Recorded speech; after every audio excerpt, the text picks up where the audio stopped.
In the near future, a scientist named Control receives an encrypted message from an unknown source. After decrypting it, he hears a distorted voice telling him, "I know about your work."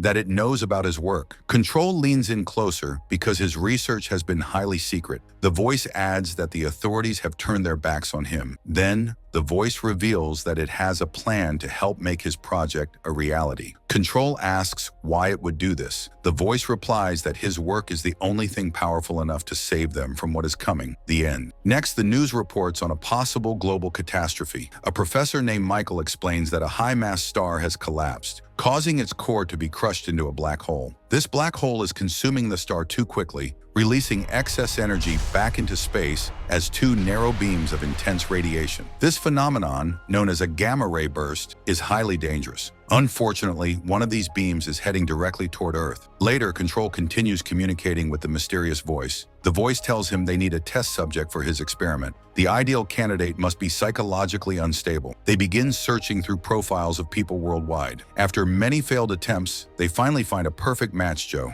A DNA analysis confirms that he is the right choice, but further testing is necessary. Joe is a deeply troubled man who lost his wife, became an alcoholic, and is now estranged from his two daughters. After realizing Joe's potential, Control starts monitoring his every move, along with his daughter's lives. Joe is undergoing psychiatric treatment for depression, suicidal tendencies, and severe anger issues. Meanwhile, his daughters are on separate paths. The older one, Zoe, is training to become a nurse and is in a relationship with Michael. The younger one, Rhea, has followed in her father's footsteps, turning to substance abuse and an unhealthy relationship with a man named Nico. Now, Joe has a new job as a front desk security officer at a weapon manufacturing factory. He has been sober for a year and feels ready to turn his life around for himself and his daughters. Meanwhile, Control's men track Zoe and Rhea, keeping an eye on them wherever they go. They follow Zoe to the library where she spends time with Michael. Joe also wants to see his daughter and watches her from his car. Then he steps out and approaches her on the street.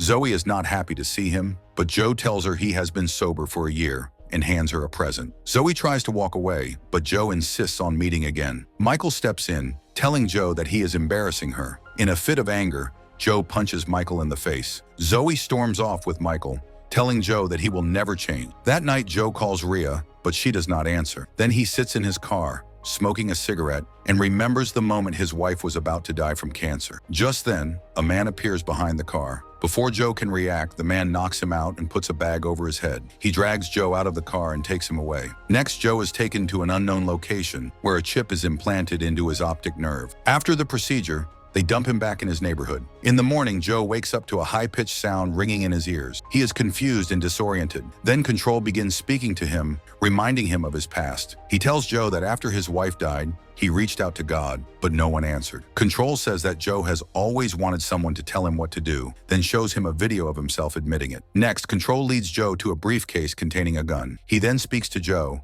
mentioning his past and his daughters. The voice tells Joe that it can see everything he sees and even control what he perceives. In agony, Joe listens as the voice asks if he believes in it. Joe, overwhelmed, replies yes. Then Control gives Joe an order. It tells him to shoot a woman named Sabi, who has come to check on him. If he refuses, the men watching Rhea will kill her. Joe hesitates at first, but when he realizes the men are closing in on Rhea, he takes out the gun and pulls the trigger. Fortunately, it was only a test. The gun was not loaded. Control then tells Joe that it is the higher power he has been looking for. Sabi, who was part of this plan all along, tells Joe they have big plans for him. Before he can react, she stuns him with a handgun, knocking him out. Next, Joe wakes up inside the trunk of a car. He tries to call 911, but Sabi answers instead. She warns him that if he ever tries to contact the authorities, his daughters will be killed. Then Control gives Joe his next task. It tells him to get out of the car and look inside a backpack, saying he will need a few items for his assignment. Joe follows the instructions and drives to a building. When he arrives, the Control tells him to take out a tablet from the bag. On the screen, he sees a man named Charles, the president of the company where Joe works. Next, Joe puts on a mask, and Sabi helps him pass the door security. After getting inside, he heads to the third floor to find Charles. Once he locates him, Control instructs Joe to threaten Charles into giving him the combination to his safe. Joe does as he is told and forces Charles to open the safe and authorize the process on his laptop. After Charles grants access, Control tells Joe to place his finger on the scanner. Joe follows the order,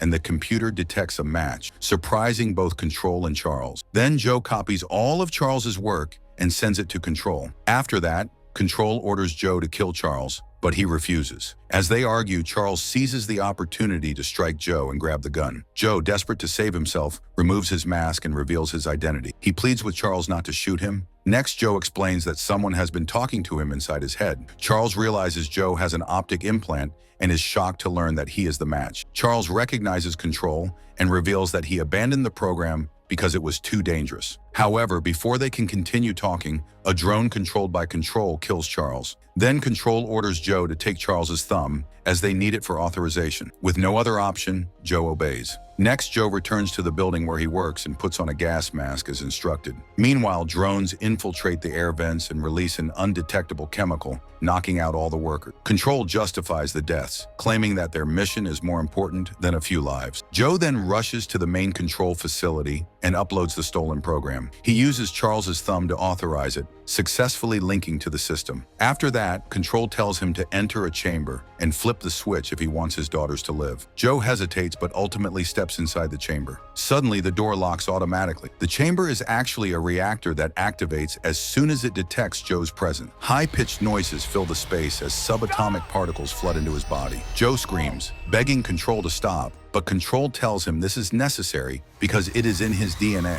Then the reactor reaches full power, warping and transforming Joe's DNA. The energy builds up until the reactor explodes, destroying the entire building. Finally, the distorted voice speaks to Control and asks if the procedure was successful. Control replies that Joe is alive and ready for testing. Meanwhile, Zoe hears the news that Joe is dead. She feels guilty, regretting that she did not hold her father closer while she had the chance. Police and medics arrive at the scene, but they find no survivors. At the same time, Joe wakes up inside an aluminum foil sleeping bag. As soon as he opens his eyes, he screams. He is confused and overwhelmed. Then, as his anger builds, he notices light flickering from his hands and body, accompanied by high-pitched buzzing sounds. When he punches a wall, it shatters instantly, shocking him. Control is pleased and tells Joe that his greatest weakness, his anger and anxiety, has now become his strength. Next, Control tells Joe that he must use this power to do what he has always wanted, to keep his family safe. But first, he must pass a series of tests. Control instructs Joe to go to a specific location. Suddenly, the electromagnetic energy inside him activates a motorbike nearby. Joe is amazed by what he can do. Control explains that the angrier he gets, the more power he unlocks. Then Control gives Joe his first target, Nico, the man who took Rhea in after Joe abandoned her. Nico introduced Rhea to substance abuse and exploited her. Now, Control tells Joe to get his revenge. Joe tracks down Nico, who smugly shows him a video of himself touching Rhea. This enrages Joe. As his fury builds, a massive surge of energy radiates from his body. However, it does not reach the critical mass Control is expecting. The building catches fire, and Nico panics. He stabs Joe, but the energy flowing from Joe burns him in return. One of Nico's men tries to shoot Joe, but the bullets have no effect. Joe retaliates, burning the man with his energy beams. Then, Nico attempts to escape. Joe unleashes another energy wave, destroying Nico's car. However, Control believes Joe's power is still inefficient. To push Joe further, Control forces him to turn himself in. Joe is then arrested and taken into custody. During interrogation, Joe tells the officers that the man controlling him has planted a bomb at the shipyard. Suddenly, Control warns Joe that if the police reach the bomb before he does, 20,000 people will die. Joe realizes he must escape and stop the disaster himself. Joe's anger surges, and he uses the energy inside him to break free from his restraints. However, he still cannot unleash his full potential. He steals a police car and speeds toward the shipyard while police chase after him. Meanwhile, the news reports his escape, and Zoe, watching from home, is shocked to see that her father is still alive. Meanwhile, Joe's energy keeps growing, giving him an immense boost. The power sends the car he is in speeding forward at an incredible rate. The speed is so intense that he crashes through buildings and even teleports at times. Finally, he reaches his destination. At the same time, Control's men break into Zoe's house and take her away. Next, the police continue searching for the bomb at the shipyard. Suddenly, Joe arrives, now flying with his energy beams. He lifts the shipping containers into the air just as the bomb detonates. However, the explosion damages a commercial airplane. Before it can crash and cause even more destruction, Joe, now fully charged with energy,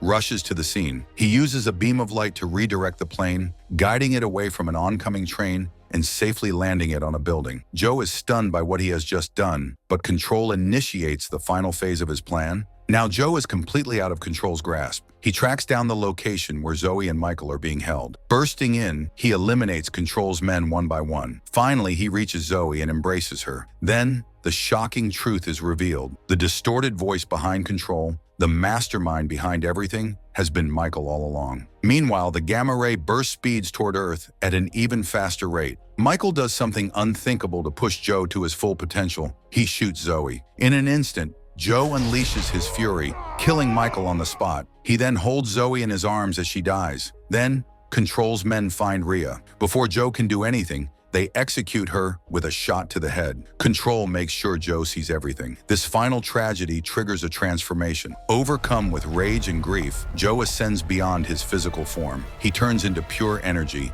unlocking his true potential. Next, Joe's energy expands, enclosing Earth in a powerful barrier. The gamma ray burst reaches the planet, but Joe's new form protects it. As his consciousness evolves, he becomes something greater, a celestial being. Earth now exists within his mind, with neurons branching out, connecting everything. Then Control's voice speaks, declaring that Joe has become a god. But Joe is no longer bound by Control. He finds him and destroys him instantly. Finally, Joe turns his attention to the planet. With his new powers, he not only shields Earth, but also brings his daughters back to life. Zoe and Rhea reunite, embracing once more. As they watch, Joe transcends his mortal existence, becoming omnipotent.